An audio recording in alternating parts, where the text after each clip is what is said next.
Welcome back once again, all of my low carb friends, and if you are here for the first time, welcome. Today I have another very easy keto recipe for you. Today I am going to show you how to make super easy keto dumpling stew. Now traditionally, dumpling stew is made with chicken, known as chicken and dumplings. But in this version, you can use any meat you want. So if you want a printable version of this recipe, you can check out my website at janetsdeliciouslowcarbkitchen.com. You can find a printable version of this recipe and other goodies there for you. And if you're new to the channel and you want to see lots of easy, delicious, low-carb keto recipes, make sure you click that subscribe button and click the notification bell that's right next to the subscribe button. That way you can be notified every time I put out new videos. And if you are a music lover, make sure you check out the link in the description to my other YouTube channel, Inspirational Songs with Janet. I've posted another new song there, and I'm starting Christmas songs for the month of December.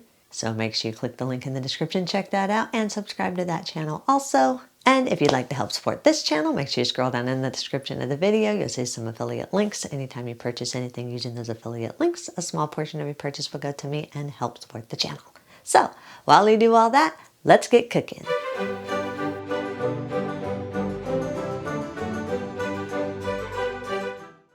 In a 5-quart stock pot over medium heat, combine 29 ounces or around 3.5 cups of the broth of your choice. I'm using chicken broth.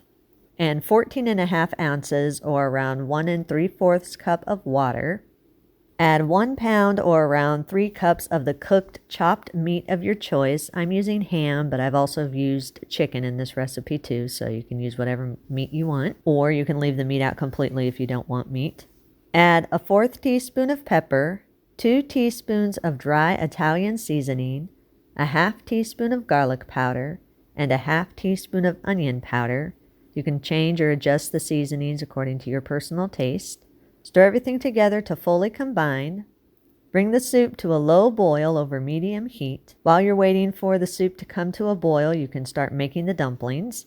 For the dumplings, in a large mixer bowl, combine 60 grams or around 8.5 tablespoons of coconut flour, 16 grams or around 2 tablespoons of psyllium husk powder, 4 grams or around 1 teaspoon of baking powder, a 1/2 teaspoon of salt, and if you want to, you can add some dry seasonings or dried herbs to give your dumplings a little bit more flavor. I'm adding 1 teaspoon of dry Italian seasoning. Sift the dry ingredients all together into your mixing bowl until they're fully combined and there are no lumps in the dry ingredients. Add 2 large room temperature eggs. Beat the eggs into the dry ingredients on medium-low for about 30 seconds or just until all the dry ingredients are moist. If you don't have a standing mixer, you can just use a hand mixer or a wooden spoon. Keep your mixer running and add 30 milliliters or around 2 tablespoons of warm water. Make sure your water is warm. This helps soften the psyllium husk powder so that you have a smoother dough. Beat on medium-low for about another 20-30 seconds or just until a crumbly dough begins to form. Scrape down the sides of your mixer bowl and press all the dough crumbles together so they can form a ball. Knead the ball of dough in the mixer bowl for about 20-30 seconds just until everything comes together and a smooth dough forms.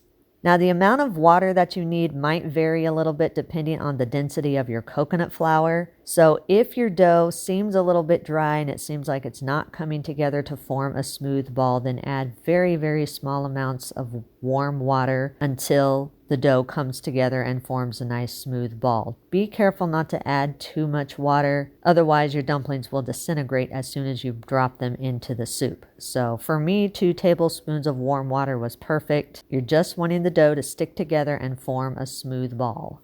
Scoop the dough out 1 to 2 tablespoons at a time and shape the dough into your desired size and shape of dumplings. My mom always made raised dumplings, so I scooped my dough out 2 tablespoons at a time and rolled each portion into a smooth round ball. But if you like a more flat dumpling, you can just scoop the dough out a tablespoon at a time and just shape it in any shape that you want, or just scoop and drop if you don't want to shape it all. Check on your soup, make sure that it's come to a boil. Drop the dumplings one at a time into your soup, then bring the soup back up to a boil. Cover the soup and reduce the heat to low, then simmer the dumplings in the soup covered for about 15 minutes. After about 15 minutes, Uncover the stew, add 10 ounces or around 2 cups of the mixed vegetables of your choice. I just used some frozen mixed vegetables, but my blend here is not 100% keto, but I've used all different kinds of vegetables before, so any kind of vegetable that you want will work. Bring the stew back up to a low boil, then simmer over low heat uncovered for about 7 to 10 minutes or until your vegetables are tender and the dumplings are firm. Once the dumplings in the stew are done cooking, turn off the heat and spoon your desired amount of the stew and the dumplings into a serving bowl and serve this immediately. If you do have any leftovers, allow the stew to cool to room temperature, then store it in an airtight container in your refrigerator for up to 3 days. Eat and enjoy.